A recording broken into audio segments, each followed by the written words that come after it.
gente. Vamos a hablar de costo-efectividad. Si no sacan nada de esta presentación, espero que les permita por lo menos hablar de mejor manera con sus administradores, con sus oficiales o funcionarios estatales sobre cómo de hecho podemos comprobar que lo que queremos hacer y lo que hacemos todos los días es de valor para el país, para el Estado o para lo que sea, porque en realidad ese es el propósito mayor de la costo-efectividad. Así que podemos empezar ahora. Algunas de estas diapositivas yo creo que ya las conocen.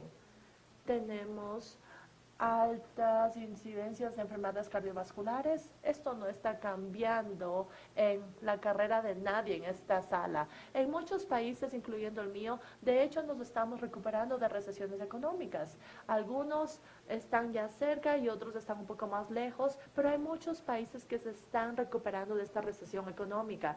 En la salud no siempre eso es una prioridad, porque no, al menos no es una prioridad en mi país. De hecho, yo no creo que sea tanta prioridad como la que nos gustaría que sea. Así que muchos gobiernos se enfocan en la reducción de costos y la costo efectividad, como vamos a verla, en realidad es una manera.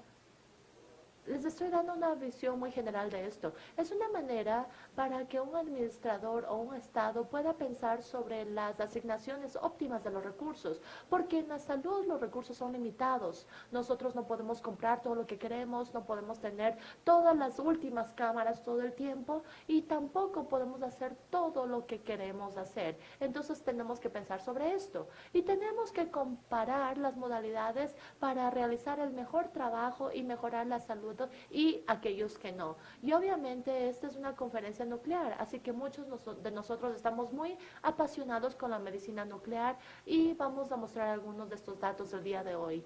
En la parte de imágenes, esto se ha convertido en una parte importante de la práctica cardiovascular, nos ayuda con la gestión clínica de los pacientes y las imágenes en las últimas 2 décadas han marcado crecimiento y progresos tecnológicos. Nosotros vemos muchas personas de muchos países en esta sala. Todos ustedes se han dado cuenta y se han enfocado en hacer crecer de manera apropiada el uso de imágenes de SPECT. Y esto es un caso en todo el mundo. Si vemos los patrones de imágenes cardiovasculares, vemos tasas altas de crecimiento. Esto es de la publicación del doctor Vitola, una publicación de AEI, yo creo que él ya no está aquí, esto fue de esta mañana, y vemos crecimiento en Japón, Canadá, Australia, vemos crecimiento en altas tasas de imágenes de CT también y de resonancia magnética, también tenemos crecimiento de imágenes en SPECT, en Alemania, en realidad en todo el mundo vemos mucho crecimiento dramático en imágenes. Y veamos una diferente imagen, esto es un ejemplo de un uso global en cardiología nuclear y lo que vemos en blanco o en verde y en amarillo son las tasas más altas del uso de cardiología nuclear. Por ejemplo, tenemos Estados Unidos, tenemos todo Sudamérica y tenemos aquí, donde estamos el día de hoy, altas tasas de procedimientos de cardiología nuclear. Entonces es una herramienta de mucho valor que se utiliza en muchos pacientes. Y es importante para nosotros saber que no solo se utiliza mucho, pero también qué ocurre cuando las herramientas son utilizadas muchos. Tenemos que pensar a defender la utilidad de esos procedimientos. Entonces, se publicó un estudio hace unos años que hablaba de cómo se produce el costo, pero no tenemos la evidencia para apoyar el valor aumentado, especialmente en cuanto a la costo-efectividad. Tenemos todas estas tasas de crecimiento altas, tenemos muchas preocupaciones sobre el gasto en la salud. Ustedes vieron que Dave Walensky les mostró una diapositiva como esta, pero ¿dónde estamos en cuanto a la definición de la costo-efectividad? Es en esta toma de imágenes basada en el valor. Es una idea sobre la calidad del estudio dividido por el costo, y la calidad puede ser cualquier resultado dividido por la calidad de vida, y el costo tiene que ver con el costo de del procedimiento Se habló de los costos en todos los países, esto me pareció fascinante. Yo siempre he dicho que está demasiado inflados los costos en Estados Unidos, ya estoy segura de ello, pero las consecuencias, si tienen un procedimiento que resulta en más procedimientos, entonces es diferente de tener un solo procedimiento, pero tenemos que tener en cuenta si yo tengo un estudio normal y no hago nada más, eso es algo bueno. Pero si tengo un estudio anormal y está acompañado por muchos procedimientos, eso es aceptable, porque ese es el estándar de cuidado. Así que las consecuencias tienen que ser consideradas en cuanto a si es un cuidado apropiado o no. En este concepto de imágenes basadas en valor, el costo más bajo es lo que se prefiere. Si es un procedimiento de más alto, no necesariamente comparado con todo, pero es algo de un mayor costo, entonces será de mayor costo sin importar dónde se está. Otra manera de mirarlo, y esta es una de las diapositivas que yo espero que si ustedes me envían un email, yo les voy a mandar estas diapositivas, pero esto es algo que ustedes le pueden llevar a sus administradores y pueden hablar de lo que se llama el objetivo triple de los programas de salud. Se trata de revisar y establecer políticas de salud, y es esta idea de cómo se puede impulsar el cuidado en salud para toda la población y enfocarse en la contención de costos inteligente. La mayoría puede que tengan una práctica por mucho tiempo. Yo he estado involucrada con decisiones que han tomado los administradores solo para ahorrar dinero, nada más. Pero lo que quisiéramos hablar es de contención de costos inteligentes. Podemos cortar costos donde se puede cortar, donde es importante cortar costos, en áreas que no son de utilidad para el cuidado del paciente. Entonces, nuestro objetivo triple es mantener a los pacientes sanos, es proveer mejor cuidado, y el doctor Wolinski habló de unos criterios apropiados de uso. Entonces, queremos evitar procedimientos innecesarios. El punto hasta el que se puede evitar los procedimientos innecesarios, se está ahorrando dinero en su sistema de salud y queremos gastar nuestro dinero de manera inteligente. Esto es algo que hacemos todos los días en nuestra vida. Nosotros no gastamos dinero solamente para gastarlo.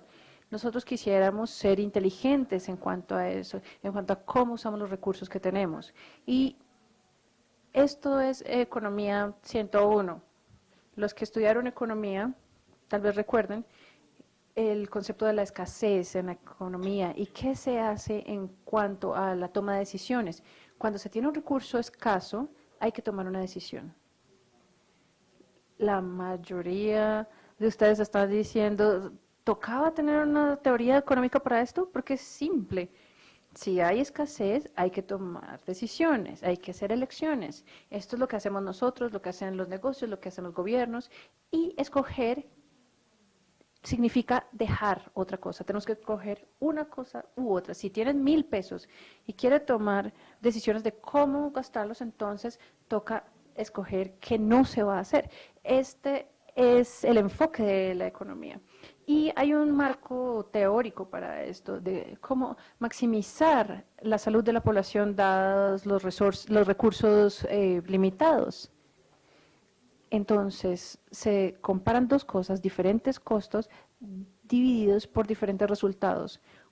Otras diapositivas técnicas y luego vamos a entrar en datos. Hay diferentes tipos de análisis de costos. Siempre querrán enfocarse en qué ocurre, los patrones de seguimiento de consumo y la costo-efectividad incrementada. Se divide el costo por los años ganados, pero también puede ser cualquier resultado, puede ser detección de una enfermedad, etcétera. Y un punto importante es que solemos tener resultados similares cuando comparamos diferentes estrategias, y cuando se tienen resultados similares, entonces lo que se está buscando es simplemente un ahorro. Esto es lo mismo, esto es la matemática. Esto es muy elemental, esto es aritmética simple. Pero si se tacha porque no hay ninguna diferencia, entonces lo que se está mirando es la diferencia entre costos.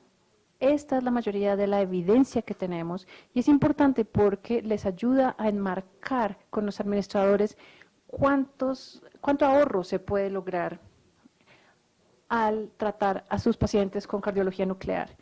Hay dos tipos de evaluaciones económicas que yo creo que son relevantes para las imágenes nucleares cardíacas. Una es la eficiencia técnica y también voy a entrar en un análisis más tradicional, pero esto les da un enfoque muy sencillo que les da un objetivo con el menor precio.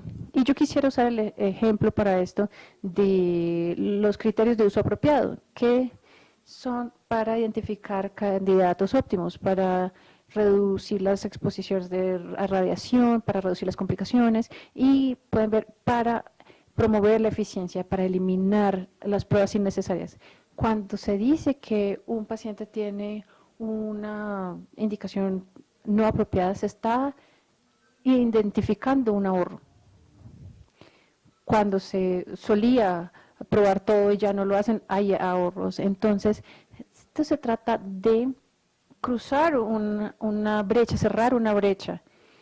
Aquí hay un metaanálisis reciente sobre el uso apropiado de examen nuclear de esfuerzo y se ve diferentes publicaciones. Cerca del 72% de los pacientes tienen una indicación apropiada, cerca del 16% tienen una indicación tal vez apropiada, 8% es raramente apropiada y 1% son inclasificables. Entonces, ¿cómo sería la eficiencia adjudicable? Entonces, este porcentaje quiere decir que 1 de 12 scans pueden ser evitados. Yo podría ahorrar dinero simplemente usando los criterios de uso apropiado. Esto es sencillo, esto es algo que se hace clínicamente todos los días, pero documentar esto y hacer que las personas entiendan en qué se está enfocando, no solamente la toma de decisiones clínica óptima basada en la efectividad, sino que también se está mirando la guía de recursos efectivos para adjudicarlos en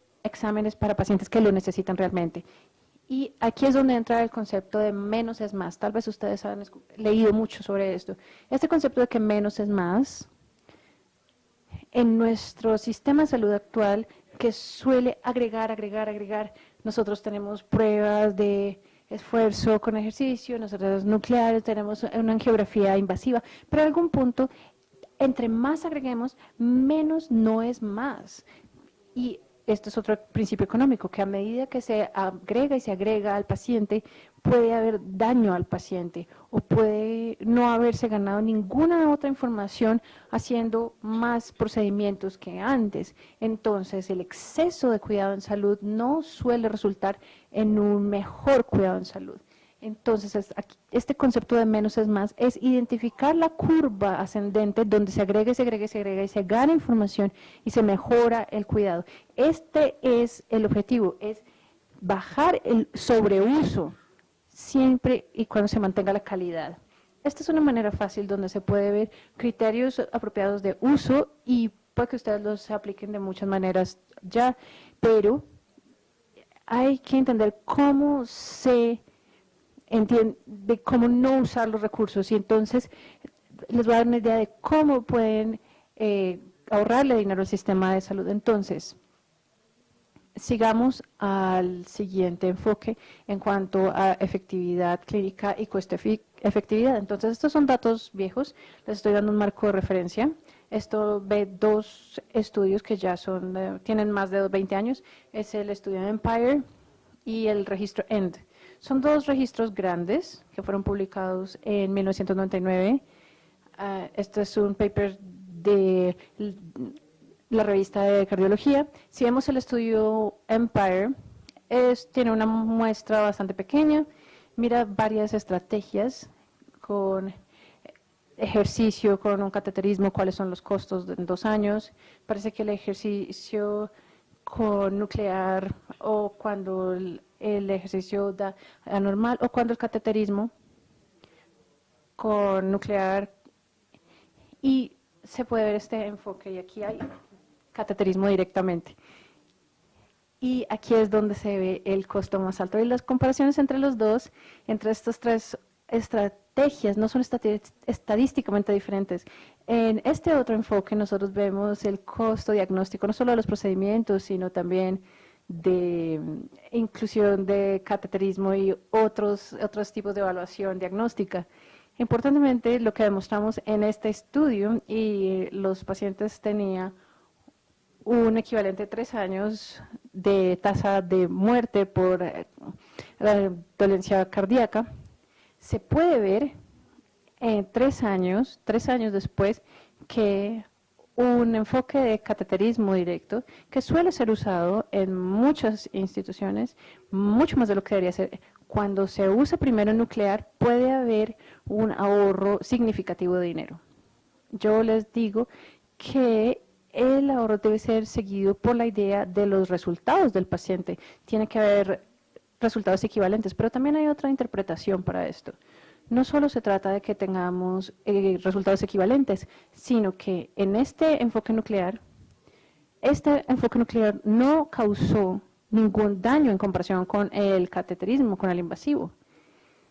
Entonces ustedes entran en el laboratorio de cateterismo y puede ser difícil ver ese paisaje.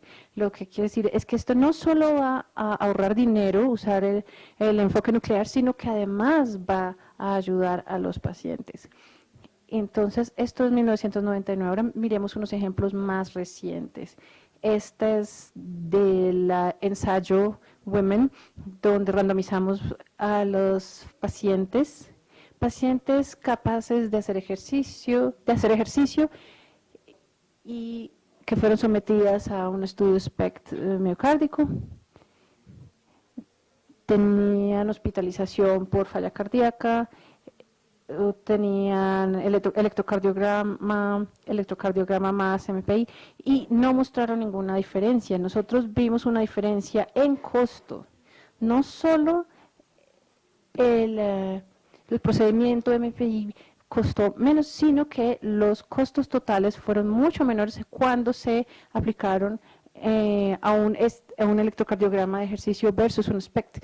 Esto coincide con los criterios apropiados de uso. Lo que estamos diciendo es que en estas poblaciones que están en riesgo bajo a moderado y que pueden ejercitarse, este es el estudio con el que hay que empezar.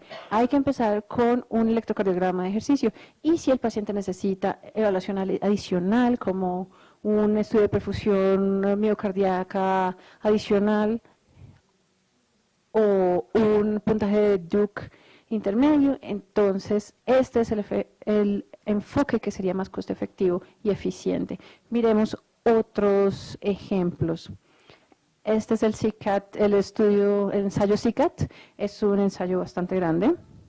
Se llama la costo-efectividad de las pruebas no invasivas. Se miraron 900 pacientes, miramos el plano de aceptación de costo-efectividad. Entonces son las 3, no quiero nada complejo, sino necesito otro café. Entonces vamos a ver la costo-efectividad en estos planos. Voy a explicarles qué es esto. Este es un plano en el que se compara si se tienen resultados mejorados o resultados desmejorados versus los ahorros. Lo que se quiere saber es si una estrategia como el ECO aumenta los precios, si mejora los resultados con relación con métodos invasivos. Entonces, ¿qué incluye el plano? Puede identificar estrategias que no sirven acá. Entonces, analíticamente se replica esto en modelos de simulación. Entonces, por ejemplo, esta no es una buena elección. Nadie quiere tener un paciente con peores resultados y más costos. Ya sacamos eso de plano. Estos son cuestionables. Y el que es mayormente dominante es este cuadrante acá, donde el paciente tiene mejores resultados y hay un ahorro en dinero. Entonces miremos los resultados del ensayo CICAT. Entonces se veía aquí en este cuadrante dominante, si se puede ver esta zona, esta fue la replicación, se ve en esta área cuestionable, en eco, solamente en este ensayo grande, este análisis sofisticado que vimos, que SPECT es la estrategia dominante para el ensayo CICAT. Esta es una evidencia que no da diferencia en mortandad, aunque se tiene este análisis. Yo creo que es importante que ustedes vean esto porque muestra desde el punto de vista de simulación, ustedes pueden ver todos los análisis de costo-efectividad que hay ahí. Yo quiero compartir con ustedes un ensayo adicional y luego pasar a diferentes ejemplos, uno del grupo JAWS y uno del mío. Y este es el ensayo trial, se hizo varias veces, es un ensayo randomizado, un CTA, se hizo en Norteamérica de pruebas funcionales, que es una manera nueva de decir prueba de esfuerzo, estrés eco, ejercicio, electrocardiograma en ejercicio. Se hizo un seguimiento de 26 meses, no hubo diferencia en el punto final o en cuanto a complicaciones de procedimiento. Por ejemplo, si alguien tuvo un cateterismo y tuvo un derrame o una hemorragia, esto sería un punto final. Pero no hubo diferencias. Este valor P no fue significativo. ¿Y qué pasa con el subestudio económico que se publicó 2 años después?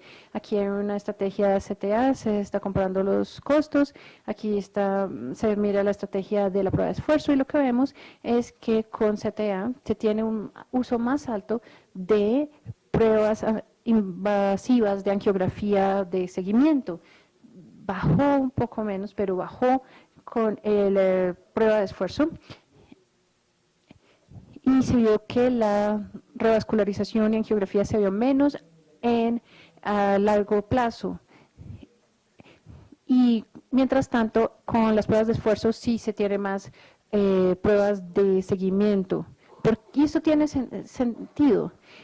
Y aquí es donde se ve esto. Pero las diferencias entre estas no fueron grandes, no fueron buenas en cuanto a CTA versus la prueba de esfuerzo. Se puede comparar las diferencias de esta publicación, se puede ver la comparación del eco nuclear, electrocardiograma, no se ven diferencias en los resultados a corto plazo, no hay diferencias entre la prueba de esfuerzo nuclear y CTA en 3 años y en el costo de cuidado. Se ve que son diferentes, se ven estrategias similares que pueden ser similarmente efectivas y similarmente eficientes en el cuidado de los pacientes, pero al enfocarnos en el cuidado del paciente lo hacemos de maneras distintas. Y yo quiero seguir con esto porque desde el ensayo Trial Promise, que se publicó en la revista de cardiología nuclear, este fue un ensayo randomizado de MPI versus CTA. La razón por la cual muestro esto es porque lo que se ve desde el punto de vista económico no se puede replicar en otros países y puede ser diferente en otros países que no sean Estados Unidos. Entonces, el resultado principal es si hubo una prueba no invasiva adicional o si hubo angiografía coronaria invasiva. Y en este caso, en este ensayo, lo que vemos es que la imagen SPECT tenía un resultado 50% menor de un examen adicional comparado con CTA, donde tenía angiografía coronaria invasiva. Y el SPECT tenía una tasa del 68% de menos pruebas no invasivas. Entonces, ahora van a tener que confiar en mí para mostrarles dónde quiero mostrarles lo que vean porque se dañó el apuntador. Pero no ven resultados que empeoran. La revascularización no planeada o la revascularización urgente, no hay diferencia en el resultado. Entonces, al pensar en los datos de Estados Unidos, tengan cuidado para ver cómo se aplica en sus pacientes, sus laboratorios, en particular a su población, porque puede que ser más confiable, confiar en sus resultados y tener otras estrategias con base en sus guías y cómo las desarrollan. Entonces, este es un buen ejemplo de cómo podemos obtener diferentes datos de eficiencia económica en el mundo. Yo quisiera compartir con ustedes, poner las cosas en perspectiva. Es que a veces se obtiene mucha información, mucha atención porque por las altas tasas de uso, pero a veces las percepciones se vuelven un poco irreales y nosotros magnificamos las cosas, las aumentamos y debemos ponerlas en una mejor perspectiva. Aquí están los datos otra vez del grupo JAWS. Este paper no es citado tanto como debería, pero mira cómo los costos de imágenes comparados con otros costos cardiovasculares. Lo que vemos en la primera parte, lo que pueden ver aquí en el verde, es la proporción de costos de pruebas funcionales con relación a otros tipos de costos. Entonces se ve curativa, se ve otros costos en diferentes áreas. Se puede ver acá, solamente el 6% de los costos cardiovasculares, solo el 20% de los costos cardiovasculares. Entonces, si se habla con su administrador y habla de contención de costos, asegúrense de entender que la proporción de todos los costos cardiovasculares sean adjudicados a la eficiencia, porque pueden ser bajos con relación a la revascularización, el cateterismo u otros procedimientos mucho más costosos. Este es un punto importante. Estamos hablando de eficiencia y de ahorrar dinero, pero tenemos que poner las imágenes dentro de la perspectiva de cómo se lleva a cabo en el costo total del cuidado cardiovascular. Y este es un paper que yo metí a última hora. Esto es reciente. Este es un estudio multiétnico de aterosclerosis. Este es un seguimiento de 10 años. Un tercio de los pacientes en 10 años sufrieron de dolor torácico. Entonces, esto es un poco relevante. Si queremos poner todo en perspectiva, ¿qué costos tienen su país o mi país? Son los procedimientos diagnósticos. Y aquí se ve qué es lo que cuesta más. No hay que tener ni un porcentaje acá, son los medicamentos. Estas personas son hipertensas, dislipidémicas, etcétera, etcétera. La mayoría de costos son los medicamentos. Si usamos medicamentos genéricos, su país puede tener costos diferentes al mío. Sería diferente la relación, pero proporcionalmente será el costo más alto que se tenga asociado a esto. Entonces asegurémonos de saber de qué hablamos cuando hablamos de los procedimientos diagnósticos. Al final de los 10 años, los costos diagnósticos solamente eran el 5% de los costos totales de cuidado para los pacientes en un seguimiento de 10 años. Entonces yo creo que nos enfoquemos en la costo efectividad, pero entendamos cuál es la carga económica de los procedimientos diagnósticos. Entonces yo creo que todos deberíamos estar contentos sobre los datos económicos, los roles, los objetivos de la imagen basada en valor, tener la evidencia para usarlo, podemos usarlo y espero que quieran usar esto para hablar con sus administradores sobre dónde sienten que ustedes cuadran dentro de este concepto de imágenes basadas en valor y hacer una reforma que se centre más en imágenes centradas en el paciente. Y me gusta esta cita. Imaginen un mundo donde los datos guíen nuestra visión de los patrones de consumo para la imaginería cardiovascular. Muchas gracias.